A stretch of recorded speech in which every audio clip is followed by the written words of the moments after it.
होते पत्रकार जसे परिषदेत. कोणाकोणाची फिल्डिंगचे असतात ना, मिड ऑन मिडचे, तसेही असेच असतात.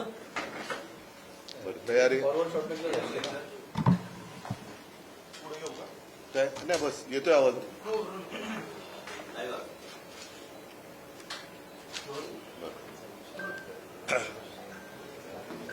परवा मी माझ्यासोबत संजय राऊत, अंबादास आणि सगळे तिथे खैरे साहेब होते, सगळेच होते.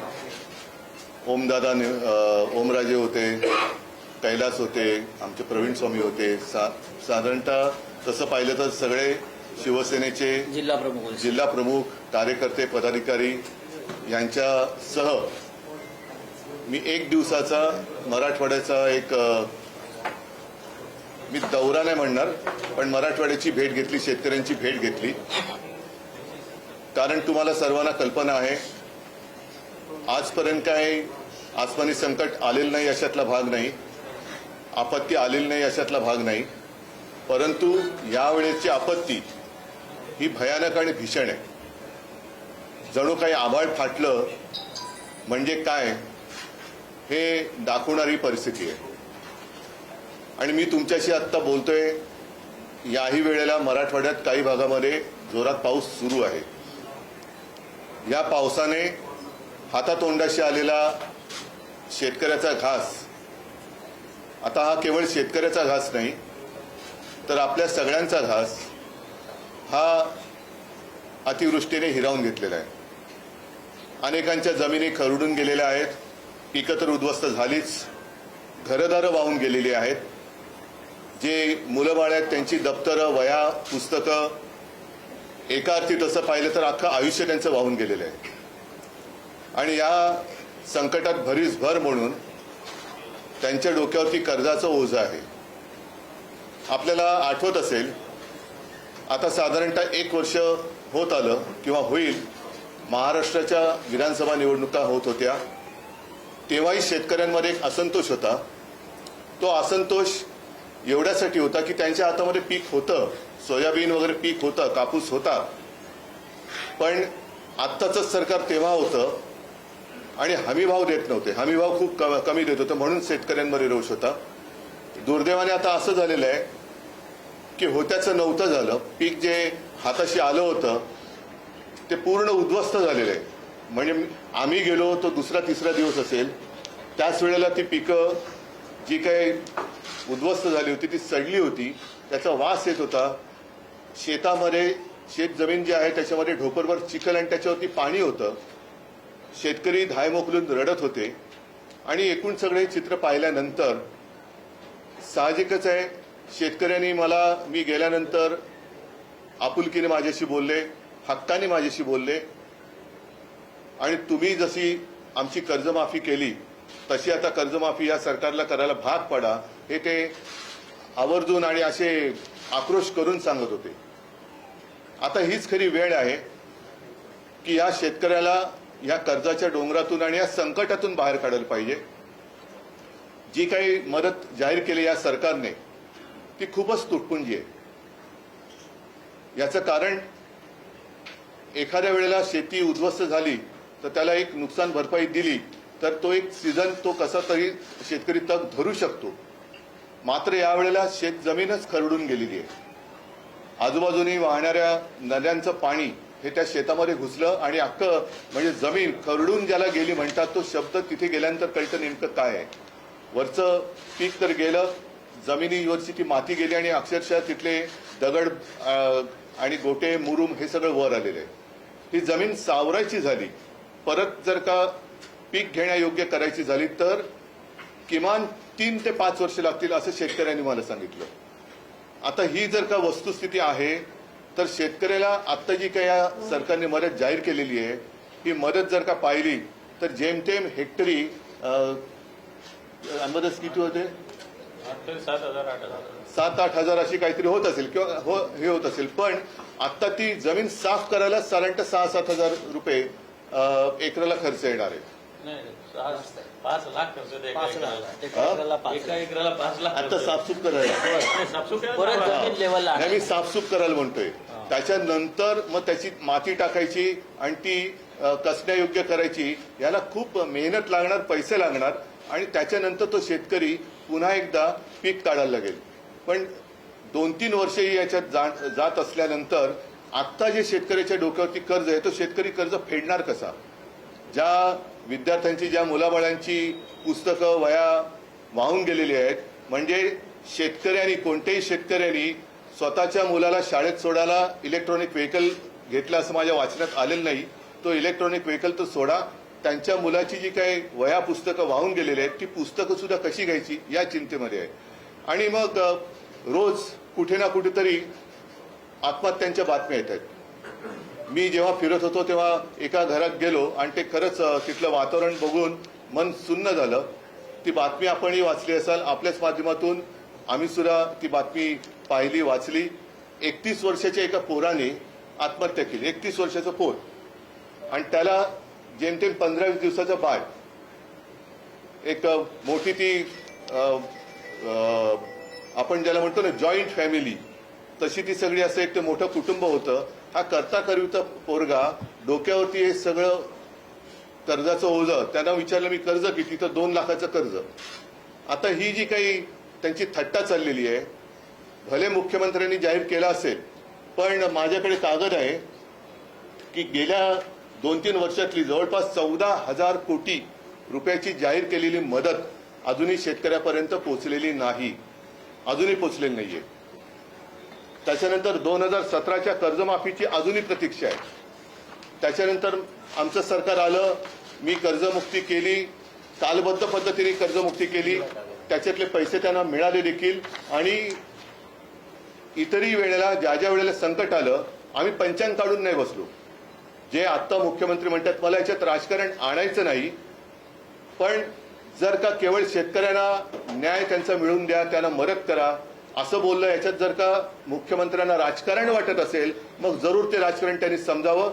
याचं कारण आपणही बघितलं असाल की मुख्यमंत्री तिथे गेल्यानंतर ज्या शेतकऱ्यांनी मदत नेमकी कधी आणि किती करणार एवढं विचारल्यानंतर ते बाबा राजकारण करू नको, आणि त्याच्यामागे पोलीस लागले. मग ही कुठली लोकशाही आहे, कुठलं सरकार आहे, कशासाठी तुम्ही राज्य करताय? ही विविध नैसर्गिक आपत्तीमध्ये झालेल्या नुकसानीकरता मंजूर करण्यात आलेल्या निधीची यादी आहे, आणि ती साधारणतः अवेळी पाऊस पासून ढगाळ वातावरण, सततचा पाऊस, सततधार ज्याला म्हणतो, अतिवृष्टीमध्ये आहे, चक्रीवादळ आहे, हे साधारणतः मार्च 23 पासून गेल्या काही वर्षातली आहे. ती 14,000 कोटी, 13,000 काय 800 काहीतरी कोटी, म्हणजे साधारणतः 14,000 कोटीची जाहीर झालेली रक्कम अजून त्याच्या हातात मिळालेली नाहीये. आणि म्हणून आमची मागणी अशी आहे की या शेतकऱ्याला सरसकट कर्ज मुक्त केलं पाहिजे. आणि त्याचबरोबरीने ज्याप्रमाणे पंजाबमध्ये मी ऐकलं की तिथे हेक्टरी 50,000 रुपये हे शेतकऱ्याला त्यांनी कालबद्ध कार्यक्रम ठरवून जाहीर केलेले आहेत, याला म्हणतात सरकार. तसंच महाराष्ट्रामध्ये सुद्धा एक आहे ना, पंजाबमध्ये 1600 आणि हिमाचलला 1500 कोटीची मदत पंतप्रधानांनी केली, अजूनही आपल्याकडे केलेली नाहीये.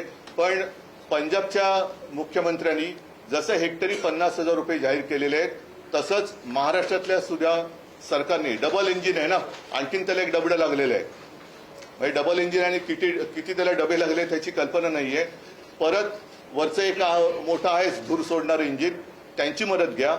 कालच मुख्यमंत्री पंतप्रधानांना भेटले आणि महाराष्ट्राच्या परिस्थितीबद्दल चर्चा केली. आता चर्चा म्हणजे नेमकं काय केलं दिसतंय समोरच्या, चर्चा काय करताय? आणि मग दयावान पंतप्रधानांनी सांगितलं की तुम्ही तुमचा प्रस्ताव पाठवा. कसला प्रस्ताव? समोर दिसतंय तुमच्या. आज केवळ महाराष्ट्रामध्ये निवडणुका नाही आहेत म्हणून पंतप्रधान इथे येत नाहीयेत का?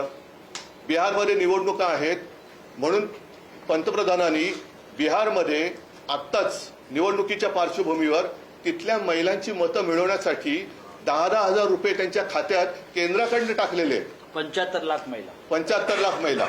म्हणजे तुमची मतचोरी पकडली गेल्यानंतर तुम्ही काय बिहार खरेदी करायला निघालात? बिहार तुम्हाला काय खरेदी विक्रीची गोष्ट वाटली? आणि अजूनही आमच्या लक्षात आहे की 5-7 वर्षापूर्वी बिहारच्याच निवडणुकांमध्ये ह्याच पंतप्रधानांनी जवळपास 1.25 लाख कोटीची मदत तिकडे जाहीर केली होती. ती मदत मिळाली की नाही मिळाली मला कल्पना नाही.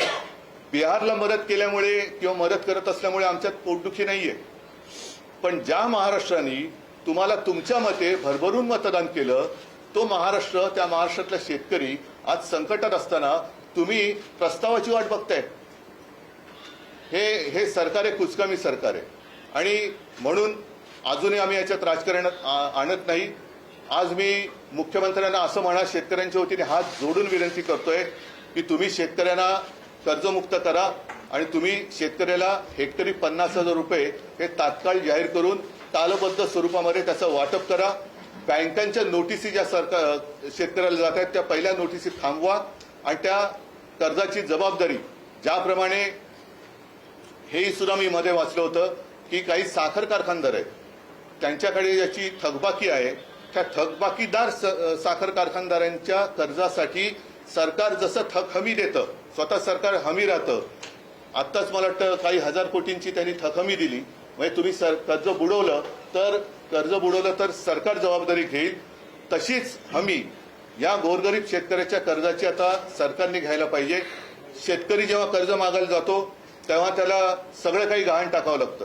अगदी बायकोचं मंगळसूत्र जे मोदी सांगत होते की तुमचं मंगळसूत्र चोरून दुसऱ्या कोणाला देतील, त्या शेतकऱ्याच्या मंगळसूत्राची किंमत आता या सरकारला किती आहे हे आम्हाला कळेल. आणि म्हणून ह्या दोन मागण्या आम्ही महत्वाच्या करत आहोत. पीएम केअर फंडची तुम्ही मागणी केली, त्यातनं पैसा द्यावा. तर पीएम केअर फंड संदर्भात काल मुख्यमंत्र्यांनी स्पष्टीकरण देताना म्हटलं की कोरोनासाठी जे पैसे होते ते खर्च केले नाही आणि त्यामुळे कॅग म्हणते की कोरोनासाठी जे पैसे होते आणि ते देता येणार नाही. मला आता एका गोष्टीवरती गाढ विश्वास बसलेला आहे की भाजपला प्रशासन चालवता येत नाही.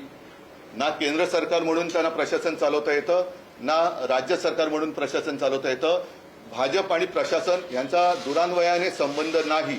ह्याचं कारण असं, मी याच्यामध्ये अजूनही म्हणतोय की राजकारण आणू इच्छित नाही, पण ज्याप्रमाणे भाजपच्या उत्तर प्रदेशच्या सरकारने गंगेमध्ये जिथे कुंभमेळा केला, ज्या कुंभमेळ्यामध्ये स्नान केल्यानंतर सगळी पापं धुतली जातात अशी एक धारणा आहे, त्या गंगेमध्ये यांनी तिथे मृत्युमुखी पडलेल्या करोनाग्रस्त जी काही शव होती, मृतदेह होती, ती सोडून दिली होती. गुजरातमध्ये सार्वजनिक चिता पेटल्या होत्या. माझं मुख्यमंत्र्यांना आव्हान आहे, तुम्ही पहिले हे जाहीर करा. एक तर पंतप्रधान मदत निधी, जसं मुख्यमंत्री निधीची माहिती तुम्हाला आहे, मी तुमच्याशी बोलायला तयार आहे. मुख्यमंत्री निधीतनं कदाचित म्हणून मी म्हटलं ना, भाजपला माहिती नाही, प्रशासनाचा त्यांचा सुतराम संबंध नाही. तेव्हा कोविड केअर सेंटर्स ही संपूर्ण देशात, महाराष्ट्रात जेवढी उभारली गेली ती कशी उभारली गेली. लसीकरण केंद्र ही 1 ते 2 होती, तरी 600च्या वरती आम्ही केली. रुग्णशय्या वाढवल्या, ऑक्सिजनचे प्लांट टाकले, हे सगळे हे त्यावेळेला आम्ही केलंच ना. पण त्याही परिस्थितीत आम्ही कर्जमुक्ती केली होती, हे त्यांनी विसरता कामा नये. पंतप्रधानांनी स्वतःच्याच रिकाम्या थाळ्या बडवायला सांगितल्या होत्या, त्यावेळेला आम्ही जनतेला 5 रुपयात शिवभोजन दिलं होतं, हे मुख्यमंत्र्यांनी विसरता कामा नये. आणि मला असं वाटतं की या विषयावरती आपण जरूर बोलू शकतो. मात्र आत्ता ताबडतोब पंतप्रधान मदत निधी जो आहे त्याच्याबद्दल कोणालाच माहिती नाही. त्याच्यात लाखो करोड रुपये, तुम्ही पैसा कुठून आणायचा हा प्रश्न विचारता तुम्ही, म्हणजे ते. म्हणून मी त्याला उत्तर दिलं की प्राईम मिनिस्टर केअर फंड, काय पीएम केअर जो काय फंड आहे त्यातून हजारो कोटी, आता पंतप्रधान येत आहेत परवा, त्यांनी किमान महाराष्ट्राला 50,000 कोटी रुपये जाहीर केले, तर महाराष्ट्रावरचं, कारण केवळ मराठवाडा नाही, महाराष्ट्रावरचं संकट बऱ्यापैकी दूर होऊ शकतं. नाहीतर मग पीएम कोणाची केअर घेत आहेत? पीएम केअर म्हणजे कोणाची केअर? आत्ताच ते द्या ना. बाकी करोना काळातलं काढायचं असेल ना उणं, माझी तयारी आहे. तुम्ही काय केलं, आम्ही काय केलं, याच्यावरती चर्चा होऊ शकते. पण दरवेळेला अंगलट आल्यानंतर फाटा फोडायची मुख्यमंत्र्यांची जी काही सवय आहे, त्याच्यात त्या सापळ्यात मी अडकणार नाही. आत्ता पहिलं माझ्या महाराष्ट्रातल्या शेतकऱ्याला कर्जमुक्त करा आणि त्याला हेक्टरी 50,000 रुपये हे मदत करा, ही आमची मागणी आहे. उद्धवजी म्हणतात, मुख्यमंत्र्यांचं असं म्हणणं आहे की पंतप्रधानांनी सांगितल्यानंतर हा एक विशेष निधी करण्यासाठी राज्याच्या मुख्यमंत्र्यांना परवानगी मिळाली. आणि त्यात आणखी एक सांगतो, नाही ऐका, त्यात एक सांगतो, त्या समजा 600 कोटी जमले असतील, त्याच्यात एक मिनिट, त्याच्यामध्ये भाजपच्या सगळ्या आमदार खासदारांनी सगळे पैसे हे पीएम केअर फंडात दिले होते. त्याच्यामुळे देवेंद्र फडणवीसांना मुख्यमंत्री महाराष्ट्राच्या मुख्यमंत्री सहायता निधीबद्दल बोलण्याचा अधिकारच नाहीये. तुम्ही पुढे बोला. आता एक दुसरा विषय आणखीन असा आहे की परत एकदा हिंदुस्थान आणि पाकिस्तानचा सामना येत्या रविवारी होतोय, म्हणजे उद्या. हा निर्लज्जपणाचा कळस झाला, बेशर्मीचा कळस झालेला आहे. एका बाजूला आपल्या सैन्यासाठी सोलारचे टेंट बांधून देणारी टेक्नॉलॉजी देणाऱ्या सोनम वांगचुक यांना देशद्रोही ठरवलं जातं, त्यांना अटक केली जाते, रासुकाखाली अटक केली जाते. आणि जो देश आपल्या देशामध्ये आतंकवादी घुसवतोय, म्हणजे खरे अतिरेकी ज्यांना जे घुसवत आहेत त्यांच्याबरोबर हे क्रिकेट खेळत आहेत, हे यांचं देशभक्तीचं ढोंग आहे. आणि म्हणून मी तुमच्या माध्यमातून सर्वांना आवाहन करतोय की गेले 2 सामने, दुसरा सामना तर कधी झालं कोणालाच कळलेलं नाहीये, उद्याच्या सामन्यावरती सुद्धा सगळ्यांनी माझ्या मते जे जे देशभक्त आहेत त्यांनी बहिष्कार टाकावा. त्याचप्रमाणे जे प्रायोजक आहेत, जाहिरातदार आहेत, त्यांना सुद्धा सांगतो की अरे तुम्ही सुद्धा तुमच्यातली देशभक्ती जरा दाखवा. तुमची उत्पादनं ही आपल्या देशात होतात, तुमच्या उत्पादनासाठी सगळ्यात मोठी बाजारपेठ ही आपला देश आहे. त्याच्यामुळे तुम्ही सुद्धा देशाचा जो शत्रू आहे त्याच्याबरोबर खेळण्याच्या सामन्यावर कुठेही स्पॉन्सरशिप देऊ नका, हे मी त्या प्रायोजकांना सुद्धा आवाहन करतोय. सर, आज नाशिक कोर्टाच्या इमारतीचा उद्घाटन सोहळा झालाय. भूषण गवई त्या कार्यक्रमाला होते. त्याचं ज्यावेळी भूमिपूजन झालं त्यावेळी तुम्ही मुख्यमंत्री होतात आणि पुन्हा भेटू उद्घाटनाला असं म्हटलं होतं. भूषण गवई म्हणतात उद्धव ठाकरेंचा योग नव्हता. ठीक आहे, त्याच्याबद्दल मी नंतर बोलेल. आता माझ्यासमोर हे 2 प्रश्न आहेत. एक तर माझा महाराष्ट्र म्हणजे आपला महाराष्ट्र, त्या महाराष्ट्रातला शेतकरी, आणि नुसता शेतकरीच नव्हे तर एका घरात मी गेलो होतो, आपण बघितलं असाल, एक गाडीत बसताना एक महिला, गरीब महिला होती. ती म्हणाली साहेब माझ्या घरात आज सुद्धा पाणी आहे, आमच्या गरीबाच्या घरात कोणी येत नाही, तुम्ही येऊन बघा. मी जाऊन बघितलं आणि ती लहान पोर होती तिकडे, तिचं नाव परी.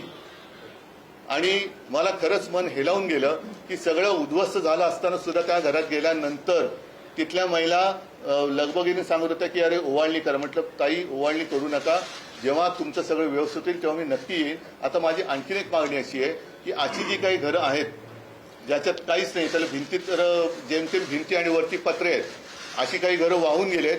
तुमची प्रधानमंत्री आवास योजना ही काय आहे नेमकं भानगड? या अशा घरांना, कच्ची घरं जी आहेत त्या घरांना तुम्ही पक्की घरं द्या ना. पक्की घरं का देत नाहीत? प्रधानमंत्री आवास योजना तिकडे पाहिजे. इकडे शहरामध्ये ती घरं बांधून काय उपयोग नाही. शहरामध्ये घरं बांधली जातात, ती घरं बांधणारी यंत्रणा वेगळी आहेच, पण गोरगरीब ज्या घरात राहतोय, तुम्हाला आणखीन एक आठवत असेल की जो आपल्याकडे लातूरला भूकंप झाला होता, तिकडे घरं पडली होती कारण ती मातीची घरं आहेत सगळी, तर तिथे पक्की घरं द्या, त्याला काम करा ना. प्रशासन म्हणून मी म्हणतोय परत की भाजपला सरकार चालवता येत नाही, याच्यावरती आता माझा अंधविश्वास नाही तर डोळस विश्वास आहे. या सगळ्या संकटाच्या काळात महाराष्ट्राला विरोधी पक्ष नेता नाही, ना विधानसभेत आहे ना विधान परिषदेत आहे. अशा वेळेस, कारण विरोधी पक्ष नेता हा सभागृहात आवाज बनतो जनतेचा, अशा वेळेस तुम्ही काही राज्यपाल किंवा विधानसभा अध्यक्षांकडे काही जाऊन काय उपयोग होणार आहे का? हा त्यांचा भित्रेपणा आहे. विरोधी पक्षनेता न देणं हा सत्ताधारी पक्षाचा भित्रेपणा आहे, हा घाबरटपणा आणि भेकडपणा आहे. मी तर असं म्हणतो की महाराष्ट्रावरती जे संकट आलेलं आहे त्याच्यावरती चला, आम्ही राजकारण बाजूला ठेवायला तयार आहोत, आम्ही तुमच्याबरोबर सोबत येतो. तुम्ही खास अधिवेशन बोलवा विधिमंडळाचं, त्याच्यामध्ये चर्चा करू आणि सर्वानुमते महाराष्ट्राला कशी मदत करायची सगळे मिळून केंद्र सरकारकडे जाऊ आणि महाराष्ट्राला मदत करू. विशेष अधिवेशन बोलवा, आम्ही देतो सहकार्य तुम्हाला. मी केवळ विरोधाला विरोध करत नाहीये, पण जेव्हा सरकार म्हणून आपली जबाबदारी झटकू पाहतं तेव्हा मात्र मला नक्की राग आल्याशिवाय राहत नाही. ओला दुष्काळ असताना एकीकडे हिंगोली जिल्हा प्रमुख जे आहे शिंदे गटाचे, त्यांनी गौतमी पाटील आणि माधुरी पवारचा डान्सचा कार्यक्रम आहे. त्यांचा आखलेचा दुष्काळ याच्यात दिसतो. मला जास्त वेळ बोलायचं ठीक आहे. शिवसेनेच्या दसरा मेळाव्यात काय, कारण राज्यात पावसाचा आणि मुंबईतही पाऊस होतोय, शिवतीर्थावरती हा दसरा मेळावा होईल आणि मला वाटतं सकाळी संजय राऊत बोललेले आहेत की जर शेतकरी आणि सगळे त्यांच्या आयुष्याचा चिखल झालाय तर आम्ही महाराष्ट्राचे प्रश्न उचलण्यासाठी 1-2 तास चिखलामध्ये जर का आलो तर फरक काय पडतोय? कारण शेवटी जे तुम्ही आत्ता म्हणालात की विरोधी पक्षनेता हे पद अजूनही हे भेदरट सरकार आहे, घाबरट सरकार आहे. पाशवी बहुमत असलं तरी यांच्यामध्ये टोळ्यांचं सरकार आहे. ते घाबरते विरोधी पक्षनेतेपद द्यायला आणि त्याच्यासाठी जनतेचा आवाज बुलंद करण्यासाठी मी शिवाजी पार्कलाच दसरा मेळावा घेण्याचं ठरवलेलं आहे. महाराष्ट्राच्या मराठी माणसाच्या प्रश्नासाठी तुम्ही एकत्र आला होता. दसरा मेळाव्यात दोन हिंदी में क्या है? हाँ, बोलिए। दूसरी तरफ हम देखें कि देश में इतनी समस्याएं हैं, क्रिकेट को लेकर नहीं पहले क्या शुरुआत करी. किसानोके मुद्दे पर आते हैं सर. महाराष्ट्र में किसानों को लेकर इतनी परेशानी है और